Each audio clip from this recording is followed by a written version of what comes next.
নিয়ে যায়নি। এই কার্ডটা দেখুন, বার করুন, আই কার্ড বের করুন। এই তো আই কার্ড ঝুলে আছে, বের করুন।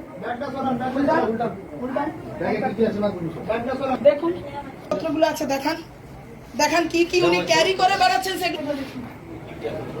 তিনি একজন পুলিশ কনস্টেবল। দেখুন আপনারা, দীর্ঘ 15 বছর ধরে এরা মহিলাদেরকেও মর্যাদা দেয়নি, লাঞ্ছিত করেছে, অপমানিত করেছে, ধর্ষিত করেছে।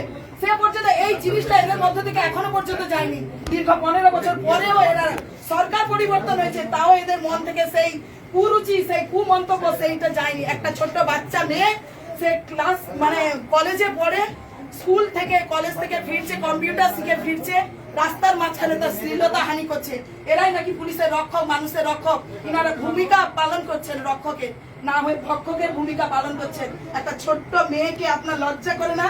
একটা ছোট্ট মেয়ের গায়ে হাত দিতে আপনার বাড়িতে বোন নেই? কি ভেবেছেন আপনারা? সেই জীব লক করছে এখনো, 15 বছরের জীব লালসায় এখনো ভরে আছে আপনাদের, না? এখনো সেই লালসা আপনি মানে ভুলতে পারছেন না।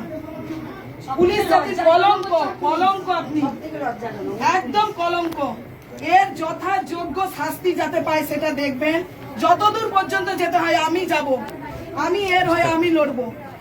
কতদূর কে কোন একে কে ছাড়া দেয়, কে ছাড়ে আমি সেটা দেখবো, কে একে ছাড়ে আমি দেখবো। এ কি করে এর চাকরি থাকে, ড্রেসের অপমান করেছে, এই ড্রেস এই পোশাকে কি করে থাকে সেইটা আমি দেখবো। তৃণমূলের জামানা পেয়ে গেছেন?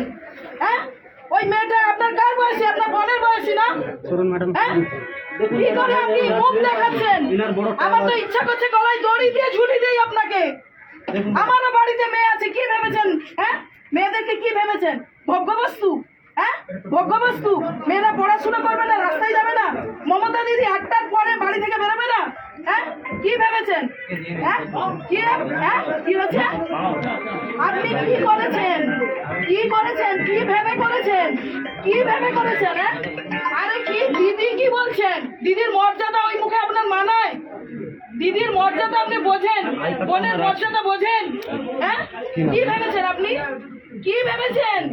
ওই মেয়েটা যে কাঁদছিল না, আমি শুনেছিলাম। আমার ইচ্ছা করছে আপনাকে গলায় দড়ি দিয়ে ঝুলি দেই। আমি বলছি পুলিশ প্রশাসন সামনে আছে, কোনোভাবে যেন না ছাড়া হয়। আমি বলে না, গলায় দড়ি দিয়ে ঝোলান, ফাঁসি দিন, ফাঁসি দিন। আমি দেখে নেবো, যতদূর যেতে হয় আমি যাব, আমি যাব। ওই মেয়েটার জন্য আমি লড়বো। আমি বলে দিলাম আপনাকে, আপনার চাকরি থাকে কি করে আমি দেখবো। আপনি আপনার চাকরি থাকে কি করে আমি সেটা দেখবো আপনাকে।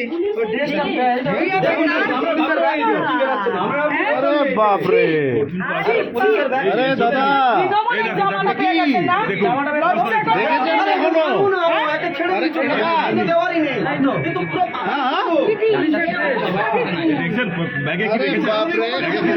এরকম পুলিশের কন্ডিশন এরকম হয়ে গেছে।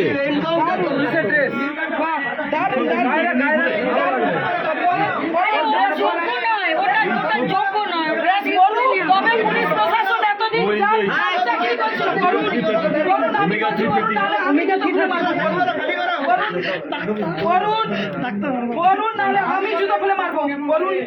বিশ্বজিৎ কলঙ্ক, আপনার মা বাবার সন্তান, আপনি কলঙ্ক। মুখ দেখাচ্ছেন কি করে? আমি হলে গলায় দড়ি দিয়ে দিতাম। মুখ দেখাচ্ছেন কি করে? হ্যাঁ, ওই মেয়েটা কান্নাকাটি করছিল, আমি সেটা শুনেছিলাম। আমাকে শুনতে হবে আজকে এই বর্তমান সমাজে এলে। যদি আপনি আপনাকে খেতে বলেছে কেন? আপনাকে কিসের জন্য খেতে বলেছে? ছি, আপনি রক্ষক, হ্যাঁ, আপনি রক্ষক। গলায় ঝুলান, ঝুলান, ঝুলান, দেখুন, সবাই দেখুন। হ্যাঁ, আপনি আইনের রক্ষক। একটা ওই বাচ্চা মেয়ের গায়ে আপনি হাত দিয়েছেন। আপনি কোন জায়গায় গেছেন? কোন জায়গায় গেছেন? হ্যাঁ, লজ্জা করছেন না? বিষ্ণে মরে যান আপনি। ছি ছি ছি ছি ছি। কি কি বেড়াচ্ছে দেখো। চাকরি কি করে থাকে আমি দেখবো। যতদূর যেতে হয় আমি জানো ম্যাডাম, আপনি একদম কি ভেবেছেন? বাচ্চা মেয়েটার গায়ে আপনি হাত দিয়েছেন। এটা কিন্তু আমার, আমি কিন্তু ওকে কেটে ফেলবো এখন। আমি বলছি, হ্যাঁ, কি থানায় নিয়ে যাবেন? থানায় নিয়ে যাবেন? এটাকে থানায় রাখার জায়গা আছে? এটাকে ওই থানায় রাখার জায়গা আছে আপনার? হ্যাঁ, কি এতদিন কি ভেবেছিলেন? এতদিন অনেক করেছেন, অনেক করেছেন এত বছর ধরে, আর করবেন যদি ভাবেন এইসব খুনি আসামিদেরকে যদি আড়াল করবেন ভাবেন। আমি বলছি অপরাধী নয়, খুনি। এই যে একদম মানে একদম একে কি ফাঁসি দিলেও আমার শান্তি হবে না, আমার শান্তি হবে না, আমি বলে দিচ্ছি। হ্যাঁ, এতদিন অনেক করেছেন আপনারা, সেই জামানা ভুলে যান, তৃণমূলের জামানা ভুলে যান। তৃণমূলের জামানা আমার সেকেন্ড টাইম আরজি কর আমার সেকেন্ড টাইম ওর জায়গা বলছে দেখুন, আমরা যাবো, আমরা যাচ্ছি।